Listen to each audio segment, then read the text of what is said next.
Rescue Op. Save the dinosaurs from an island that's about to explode. What could go wrong?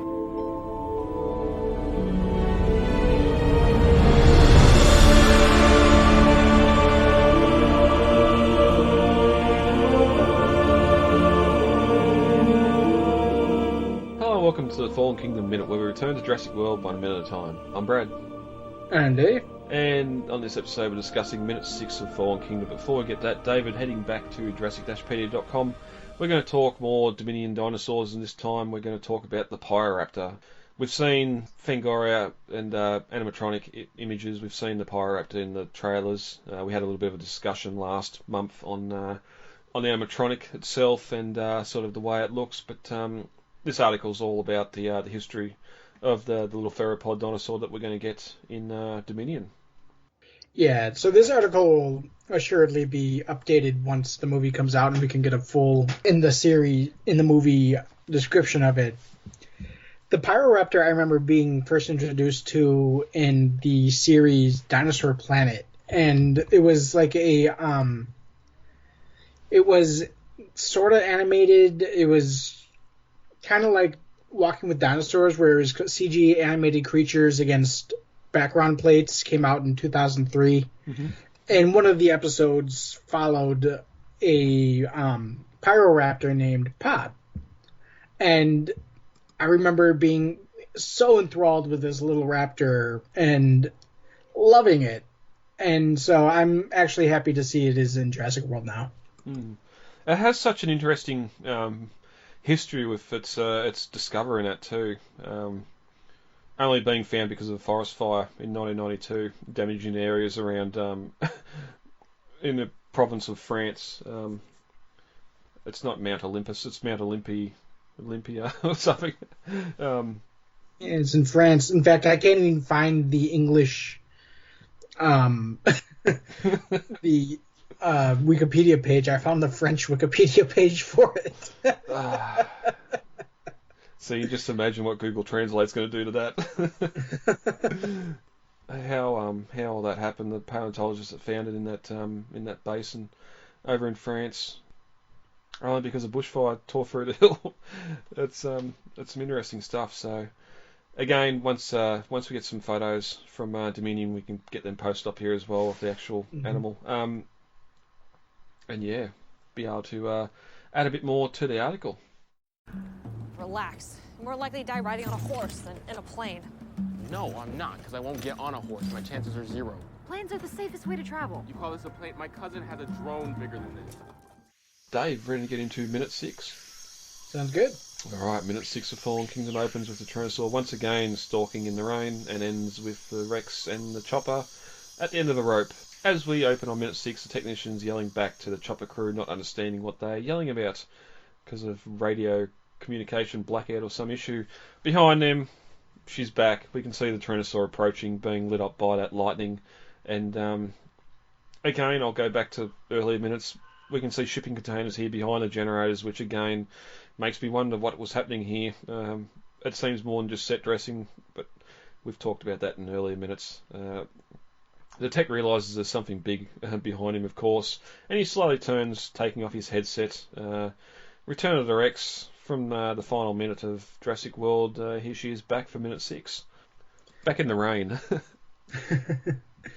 I like that we finally get Rexy with her own scene here once again, because this has been sorely missed since 1997, since T-Rex had a standalone scene. And honestly, I think this suspenseful kind of slow build-up that we get with this scene is why it's one of the most loved opening scenes in the franchise. It's just kind of one of those, it lures you in. It's like fishing. You get kind of lured in with the Mosasaurus, and then the T-Rex attacks, and that's like the real meat of the scene. And then you get the Mosasaur come in at the end of the scene one last time for a little bit of the dessert. Mm-hmm. Yeah, because, and it's one of my problems with this film, just how quick. I'm pretty sure that when we come back to her in Gallimimus Valley, we're around the 40-minute mark, and there's no Rex between now and then, so she's taken a bit of a sideline here. And for those playing at home, I believe the non-director's cut of Aliens, it's about the 40-minute mark too before we actually get into the film and see our first alien. So we, I think 45 minutes and we're off Nublar in this film, which is really, really depressing. And then we're rest of the movie into Lockwood Estate, but it is great seeing her here. Of course, CG, not the animatronic, but we get a great little scene with her here interacting with the humans and some of the debris left behind on Main Street. But unfortunately, like all carnivores, she just stands there and roars instead of just lunging into attack in these films, which gives the helicopter time to power up and start to lift off, and the technician begins to run towards it. And then we get the Rex charging forward, sends the generator flying, sparks flying out everywhere, of course, and all the lights in the area go out. So, interesting, this one generator was running, powering all these work lights, just to darken the scene up a little bit. Mm-hmm. I would have loved it, instead of it cutting the power, it's sort of short-circuiting and maybe sending more power, because it runs past some of the old structures, the Pteranodon Theatre and the IMAX and that sort of thing. I would have loved for them to sort of flicker and come back on as they're running up the promenade, but that doesn't happen. But the scared technician, technician's scared by her flipping the generator, and he drops his tablet. He had one job to do. And lucky it's got a tough case on it, because the Tyrannosaur stands on one side of it, smashing the screen. But we do see it flash red, and the lagoon gates are only at 54% closed as we cut to the gates and them stopping. So this is how our mosasaur is going to get out. The one man there that was meant to close the gates, and he's not going to be able to do it. I do love here too, with the shot of the gates, we can see that light beam from the helicopter off in the distance. Mm-hmm. And as I mentioned last minute, we've seen how gates open and close in Jurassic World. Sort of push a button it opens, push a button it closes. I'm not quite sure why we needed the percentage, maybe foot on the tablet, and that made the gate stop opening or closing or something. Mm-hmm. But we get a shot looking down from the chopper as the technician's running in the light beam below, calling out for help. Behind him, Tyrannosaur drawing closer. The men in the chopper drop a wire rope ladder, and it falls to the ground. And as it does, we get our first quick glimpse of the ruined Main Street. Maintenance Vehicle 04 upside down there, I thought was an interesting one, because we don't see that in the film itself. How it got there could be anything. It's right in front of the arcade and the IMAX theatre there, but we didn't really see it in the closing of Jurassic World. But again, it's just something for her to smash through, because she does just that as she's chasing after the technician. His vehicle gets in the way, and she upends it, pretty much just throws it out of the way. She does not want it in front of her. I do love, though, these shots here of Rexy's face just being illuminated by the helicopter searchlight. It looks so cool.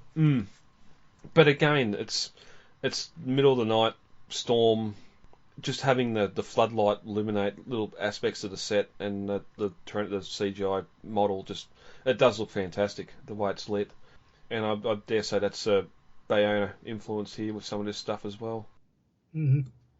But the technician continues to yell for help as the helicopter seems to be getting further away, and as the chopper moves out over the lagoon, the wire rope ladder slips over the ruined section of fence where the mosasaur jumped up in Jurassic World, and the technician jumps up over the concrete and leaps into the air and hangs onto the ladder in one foul swoop, just as the Tyrannosaur snaps its jaws behind him. I found it funny here too, where as we see the technician run and jump onto the ladder, he falls straight in the water. It's only a few feet below the sidewalk here, where I'm pretty sure in Jurassic World the lagoon this wall was a lot higher. So I don't know if the constant rain, the lagoon's higher. If those pumps aren't working, there is no way of the water to filter out, then yes, the lagoon level would be a lot higher than what we have seen. That's what I'm thinking happened, yeah. No electricity means no pumps. No pumps means there's no water going in or no water going out. Mm-hmm. Yep. Again, looking at another film here, looking at Deep Blue Sea. I'd imagine the gates for the lagoon would be a fair bit taller too, considering they make this mosasaur leap out of the water to get food, so they'd want to have a bit of a a bit of a wall there above the water's surface for her to try and keep her in, especially when those gates go out to the ocean, as we're going to see coming up. But as the chopper begins to lift, the technician begins to celebrate.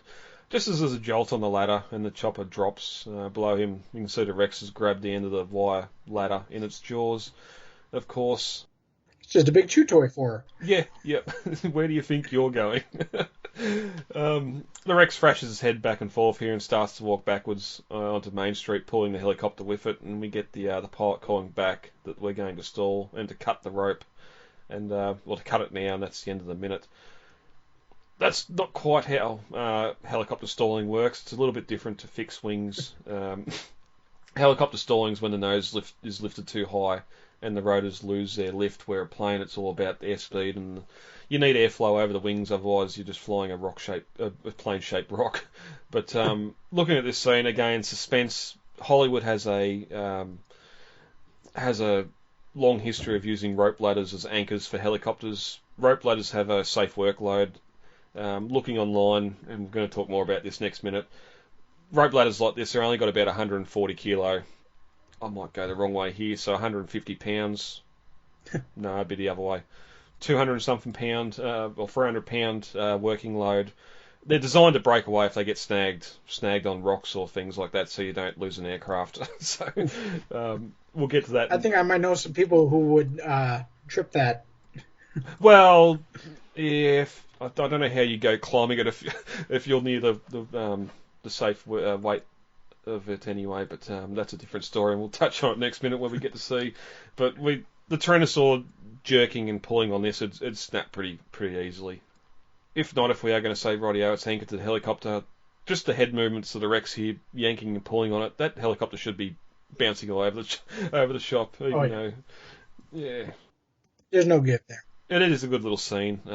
I like this more than what we get next. I would have preferred to have them actually cut the ladder to sacrifice the tech, and that's how he dies, and not what we get in the minutes coming with the mosasaur. But that's what we get. But we'll talk about that in the next couple of minutes. So anything else on that before we get into the novel comparisons? No, I think we're good. All right. As I mentioned before, in the novel there's no tablet. The Rex roars, and the technician just runs out of the guardhouse towards the lifting off helicopter. There's the lagoon gates are just simply left open. There's no command for them to close, so something a little bit better there in the novel. But yeah, that's it for minute 6 of Fallen Kingdom. Dave, that's it for the week. How about we get out of here, and we'll be back next week with minute 7. All right, sounds good. All right, lovely.